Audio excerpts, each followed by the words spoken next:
It's Tuesday, April 26th. Inside the WTOP newsroom, this is the DMV Download, presented by Steamfitters Local 602. Learn how Steamfitters can benefit your business at steamfitters-602.org. Here are the stories we're working on today. All eyes of school districts across the nation are on the case of Thomas Jefferson High School in Alexandria and its admissions process. The Supreme Court ordered that TJ keep its current admission policy while its legal challenges are battled out in court, but WTOP's Mike Murillo says not everybody's happy about it. The stakes are high because this is a highly sought-after school. And COVID numbers are dropping in D.C. And while the virus may be waning, the societal changes that it ushered in may be sticking around. We talked to a city planner about how streeteries are changing the landscape of where we live. The public has started to understand that perhaps the experience of the open space and those streeteries is more important than having to park right in front doors. Thanks for joining us. I'm Megan Cloherty. And I'm Luke Garrett. Thomas Jefferson High School for Science and Technology is embroiled in a legal battle over who gets in and how. Both sides are saying they're protecting applicants from race discrimination. The fight has made its way up the Virginia judicial system in the last 2 years. The Supreme Court weighed in yesterday, saying the prestigious high school can continue to use the new admissions process while it's battled out in court. This came after a lower court blocked the policy. It's a long story and it's confusing, but good thing WTOP's Mike Murillo is here to break it down for us. Mike, the legal trial of this TJ admission policy is long. But before we can get to that, can you remind us what actually changed in how TJ selected students back in 2020? Yeah, let's get right into that. So essentially back in 2020, we had that discussion about having a more diverse student body, right? So then we had the Fairfax County School Board and school system come up with a plan to do that. And some of the things they did were to get rid of a standardized test, essentially, that kids have to take, an admissions test. So that was one thing that went away. They also did away with a $100 application fee, which, it's $100, but there were some people saying that that is a hurdle for some families. So that was done away with. Mm-hmm. And then you had an equal amount of seats made available to middle schools throughout the county. So that's a big change because before it was all about that test, right? You had to come in, you had to do the best on that test, and parents would spend a lot of money to make sure their kids have the tutors and stuff to make sure they are ready for this school. So when they heard this news, all the ones who were preparing their children for this school, in their minds, they're saying that, it's not an even playing field of the kids who come in because there's no longer a standardized test to make sure that you have this, kids on the same level is their argument. Right. And I also remember that they were saying the changes to the admissions process was aimed at Asian American students. So you had the judge saying it was unconstitutional, that it did target students that were Asian American because of how the changes were made. Mm-hmm. And obviously, the school board saying that's not the case. It's race blind. They don't have race quotas or anything like that. So they argue that that wasn't the case, but this judge disagreed. But then we get to the point of an appeal. Fairfax County School Board said, we're appealing this first judge's decision that says we're wrong. And the appeals court said, we want you to hear the case, but we're not going to stop the new admission process from kicking in. So that means the school system can move on as normal as the court awaits the case. Mm-hmm. And then that gets us to the Supreme Court decision, right? The opponents here went to the Supreme Court saying, we need you to step in, do an emergency order that says, put the brakes on this admission process until it moves through the courts. And the Supreme Court essentially said, we're not getting involved right now. We're going to let the case work its way through the lower courts and see where it goes from there. And so what have teachers and parents been doing all this while? I mean, that was a fantastic synopsis you just kind of gave us, but I'm sure teachers and parents were kind of caught in the middle and really trying to figure out what to do. They're really stuck right now for the ones who are against it. The school system, on the other hand, says, it's thankful that the Supreme Court made this decision because it would have been a real impact for them if they had to go back to the old way of doing things after they've already told all these students of the class of 2025 and working on 2026, we're changing the rules again, so you might not be accepted. We're talking to WTOP's Mike Murillo about this legal battle over admissions at Thomas Jefferson High School for Science and Technology in Alexandria. And we're talking about it right ahead of decision day. So a lot of parents are dealing with these big choices that their kids are making as far as high schools and colleges. So, Mike, what's at stake here? This is one of the most elite high schools in our area and even in the country, a bit of a golden ticket. As a high school student, going to a good high school and getting a good education can get you into a good college, which, again, can lead to a great career. So in your conversations with students and parents, what do they have to say about that? I think that's it. The stakes are high because this is a highly sought after school. And you have all these parents and students, hoping to get into this school because that puts you into the running for a lot of great universities. But I think the other big thing about this case, too, is there are a lot of eyes on it, right? This isn't the only prestigious school like this in the nation. Exactly. So you have schools not only here, but across the entire nation watching to see how this plays out. Because let's go back real quick to 2020. What was happening then? The George Floyd protests. That's really what sparked a lot of this. So this whole trying to get a more diverse student body was what, sparked this thing. And now we have this fight going on. But there are implications for this no matter how it turns out, right? A lot of people will make decisions based off of how this turns out. Well, Mike, thanks for keeping us up to date on it, and we'll keep watching it. All right. Thank you, guys. And will streeteries live on past the pandemic? We'll talk about it after the break. If you want to save money and grow profits on your next commercial heating, cooling, HVAC, or refrigeration project, go with the men and women of Steamfitters Local 602. You can trust the experience of its workforce, members who have expertise in heating, air conditioning, refrigeration, and process piping to deliver work that's on time and on budget. For a partner you can trust who's mutually focused on your bottom line and to schedule, contact Steamfitters Local 602 at steamfitters-602.org. That's steamfitters-602.org. Steamfitters Local 602, changing lives. It's fair to say COVID won't be completely gone, maybe ever, but after years of surging variants changing the way we live, we're seeing cases level off in our region and even decrease. Hospitalizations have largely remained steady, and deaths keep declining, marking a new phase of COVID. And while life is returning to somewhat normal as we've made it through this BA2 surge, there are some pandemic policies that are sticking around, like streeteries. We now turn to WTOP's Valerie Bonk to talk about the 6-month extension of streeteries in Annapolis. So, Valerie, while the Annapolis City Council voted unanimously to extend streeteries for another 6 months, there was a lengthy debate over the issue last night. What did council members have to say, and what led them to this consensus? So their big concern was about the parking and taking up these parking lots with more furniture and outdoor dining that takes up all these parking spots downtown. But some people on the council thought that that might not be a negative thing because they were going back and forth about that, saying, well, maybe that pushes them to other wards. I want to know what to expect from that fallout. In early April, the state of emergency was lifted, so that lifted the streeteries as well. So they swept right in, and the council did 60 days, and then last night approved it for another 6 months. R22 has passed with 6 months. We've got 6 months. Let's get to work. And so it's a pilot program to study for another 6 months. So they're really looking at what the rules are going to be for outdoor dining going forward. And when you say this study, I mean, they're basically studying how their dining habits have changed over the pandemic.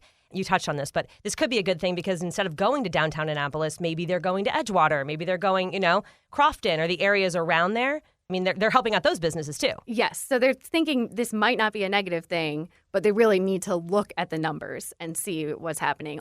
And the ultimate goal is to do this study and then come up with the regulations that will be for the businesses. Would it be no outdoor eating at all? I don't think so.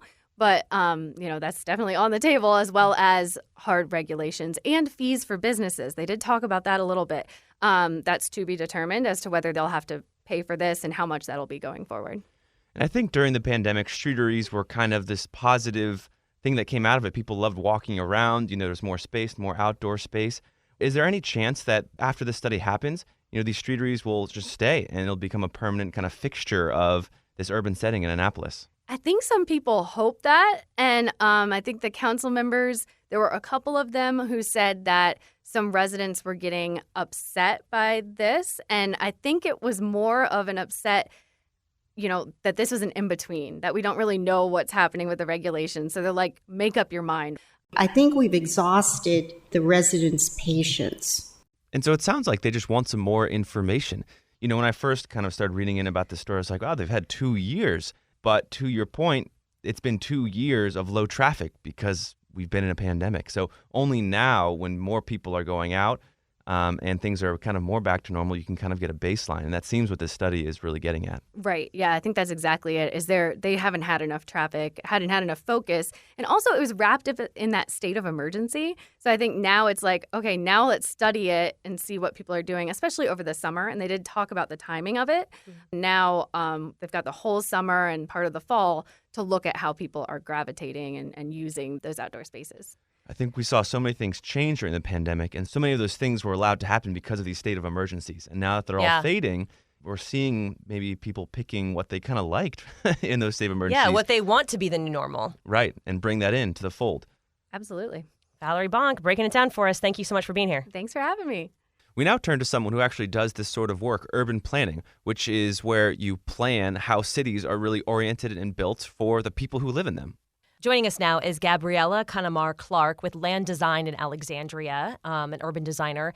And Gabriella, we've really gotten used to these streeteries. A lot of them have been around for almost 2 years now, and they've become part of our new normal. So do you think that streeteries are changing the way we live and are going to be incorporated in the future when it comes to urban design? Thank you, Megan. And I think that's a great question because this situation we're in, it has become a time for experimentation in a way where jurisdictions and even private owners of public space have hesitated sometimes to create, some of these out of the box solutions for the general public. So what streeteries have done in this area, and I'm glad that, by pure necessity, they started to exist. But what I like about this is it's time for experimentation. Not everything got perfect at the beginning, but people have started to adjust and improve upon those ideas. And what has proven, in my opinion, is that sometimes what was perceived as an obstacle, not so much anymore. The public has started to understand that perhaps the experience of the open space and those streeteries is more important than having to park right in front doors. And, again, the success of the retailers and the food and beverage industry, it also depends on how patrons are utilizing the space and how they're working with those.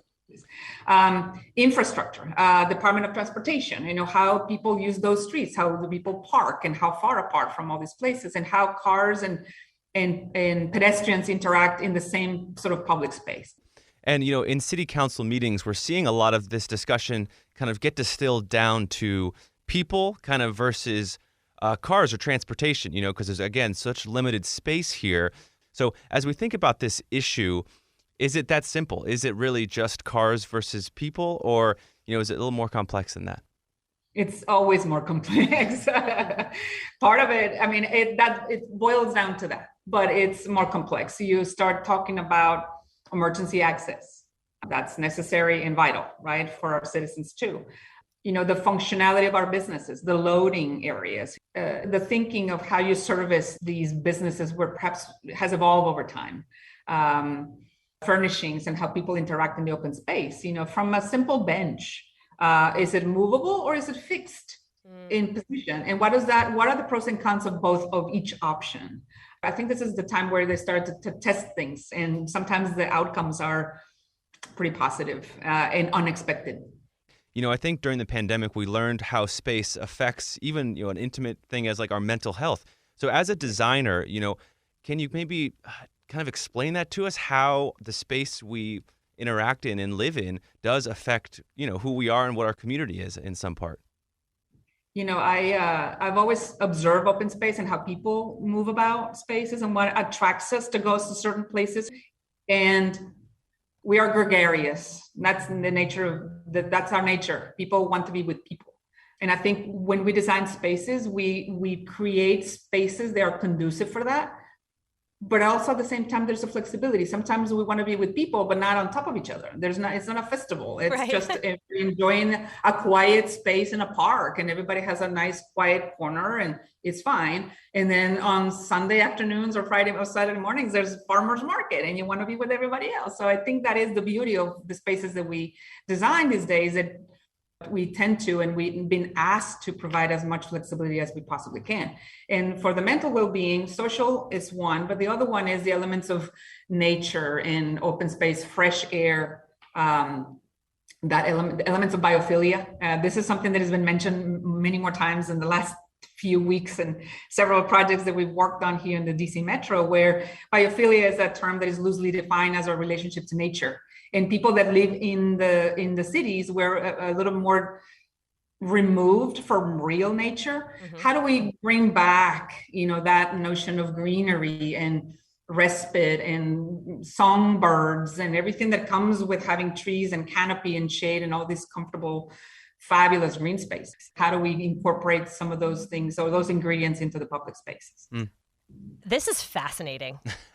Oh, it can go on forever. I wish we could. Our field is vast and wide, and we have it's a tremendous opportunity here at this time and place in general from where we are and where we come from after COVID. Can we really use this time to reevaluate our priorities and reevaluate the way we solve for people of all backgrounds and all ages to come out and enjoy spaces together? Gabriela Connemar-Clark with Land Design. It's so interesting to hear how we all know how COVID has changed our lives, but how it could permanently make a mark on how our cities and spaces that we enjoy are designed. We appreciate your time. Thank you. It's my pleasure. Thank you for having me.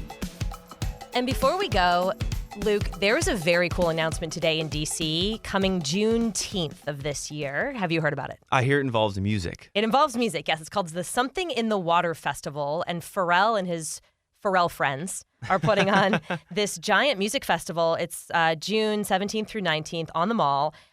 Tickets go on sale on Saturday. But there's some really big names.